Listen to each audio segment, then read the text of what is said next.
Air signs, tignan natin kung ano yung mensahe para sa'yo today. Keep in mind po na ito ay collective reading lamang, so hindi lahat ay makaka-relate. So, pakilawakan po ang kaisipan. At kung hindi po kayo nakasubscribe dito sa ating channel, please subscribe na po kayo. And pa-like na din ng ating video at pa-hit na din po ng bell button para lagi po kayong updated every time na meron tayong uploads.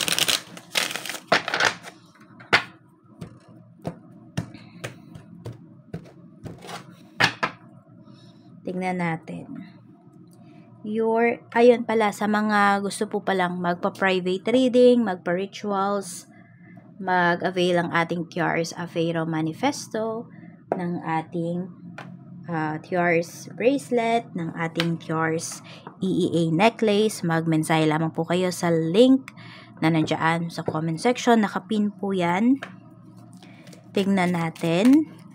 So, dun ka lang po kayo i-entertain sa ating Facebook page. Kaya mag-direct message po kayo. Di po ako nakikipag-transact sa comment section. Kaya ingat-ingat din kayo dyan sa mga nagme-message sa inyo ha. Ay, nagre-reply dyan sa inyo sa comment. We have Knight of Swords. May pagmamadali dito. Parang rush na rush yung energy mo. Ganun ang pinapakita. Oo. Alam mo yung may gustong-gusto kang makuha. Kaya nagmamadali kayo. Check po natin emotions mo naman. We have Death card. So may mga pagbabago, may healing actually dito para sa iyo eh. May growth. We have Strength. This is your thoughts. So pag-isipan mo talaga yung mga gagawin mo ha. Para wala kang pagsisihan dito, air signs, ngayong araw.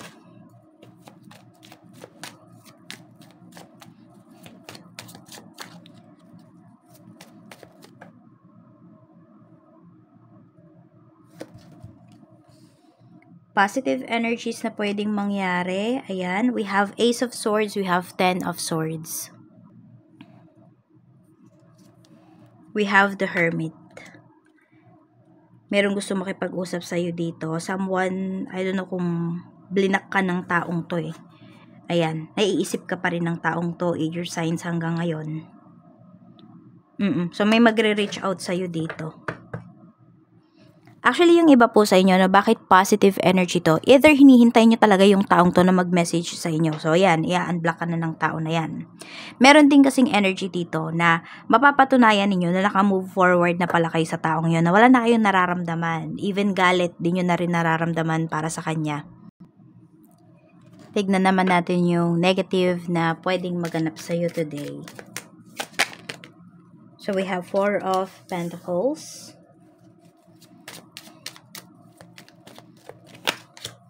We have 7 of Cups. Mukhang may magpapalibre sa'yo dito. Air signs. Alam mo yung someone na ang dami-dami niyang gusto pero hindi siya readyng maglabas ng pera. Iwas ka sa mga ganyang tao. Mahirap nga lang iwasan kapag yan ay kasama mo sa bahay. Ayan o, 4 of Cups. Yun yung nakikita ko dito. Looks like may magpapalibre sa'yo at gawain ng tao na yan. Kaya natotoxican ka. So, pwede siguro if mag-share kayo, ganyan. Or, meron ditong laging tao na sabi siya ng sabi ng mga goals niya, pero di naman siya kumikilos. So, yun, naiinis ka na dito. Pwede nga, ingat lang ha, baka magkasagutan kayo. Ayan, meron tayo ditong Knight of Swords. Baka kasi madala ka ng iyong emosyon kung ano-ano yung masabi mo sa kanya. Kasi nga medyo nanggigigil ka na rin talaga. Tignan po natin, pagdating naman sa kaperahan mo, we have 2 of Pentacles. We have 6 of Cups and Queen of Swords. So, inuuna mo talaga yung, sabi natin, yung welfare, yung pangangailangan ng iyong family, ng iyong mga anak. So, medyo stress kayo in terms of your finances. Yes, meron naman kayong pinagkukuhanan. Pwedeng meron kang trabaho, 'di ba? Magandang trabaho. pero nafe-feel mo na parang hindi enough yon. Though enough naman talaga. Tapos may hinihintay ka din ditong pera. We have justice. May binenta ka bang property dito? Yan. Meron kang sinanlat dito na alahas. Pwedeng hinihintay mo. Ayan. Basta meron kang hinihintay dito na pagkukuhan, parang source of income mo. Na, ayun, masusolusyonan yung problems mo dito in terms of your kaperahan. Sa iyong career naman, kamusta? We have King of Swords. Merong nambobola sa'yo dito pagdating sa trabaho. King of Wands. May nakikipag-competition sa'yo rito. Very competitive yung tingin sa'yo ng mga coworkers mo. Oo.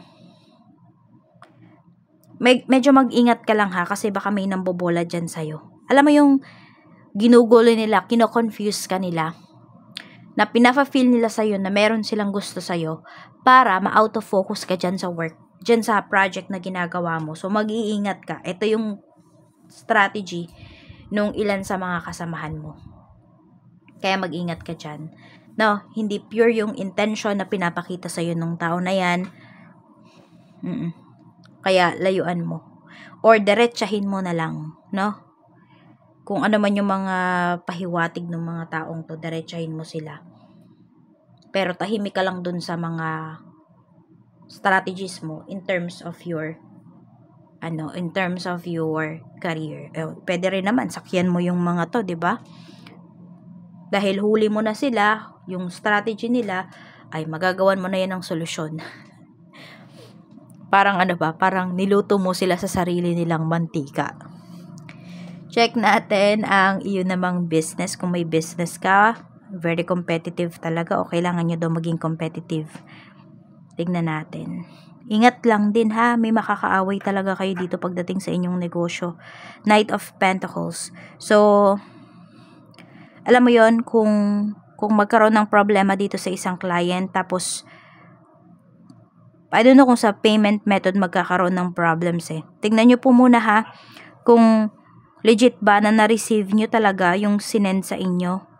Kasi baka pagpilitan ng clients mo na na-receive, nagbigay po ako ganito, ganyan, ganyan. No? So, tignan nyo muna kasi baka nga maano kayo dito. Ma-scam kayo. Ace of Wands. So, maganda naman po yung energy na pinapakita sa'yo dito pagdating sa iyong negosyo. Kasi sobrang busy nyo today. Yun nga lang, ito nga, no, baka masalisihan kayo. Nasabi, nag-payment na, dahil sobrang busy nyo, baka hindi nyo ma-check. So, check nyo muna lahat nung sinasabi na nag-send na sila ng payment, etc. Check nyo mabuti yung resibo na marireceive po ninyo kung kayo man ay nag-online payment. Check po natin pagdating naman sa health. Kamusta yung health mo? We have 3 of Cups. So, more on about sa tummy area, gut area yung naano ko dito. Yan, 9 of Pentacles, 6 of Pentacles. So, wag lang po kayo sigurong magpapagutom or some of you soft foods muna yung need ninyong kainin. Meron din nagpabunot dito. Ayan, kaya ayan, mga soft foods or may masakit yung ngipin dito. Yun ang pinapakita. So, ingat-ingat lang po kayo sa mga kinakain nyo, ha?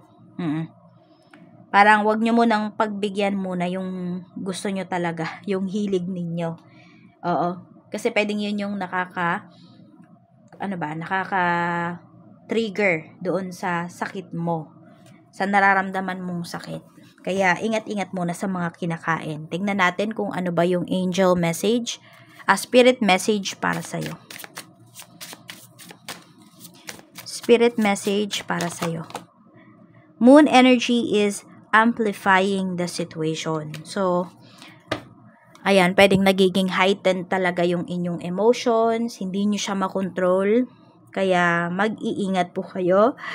Okay, magpapadala sa emosyon nyo ngayon kasi pwedeng marami po kayong makaaway, marami kayong makasagutan.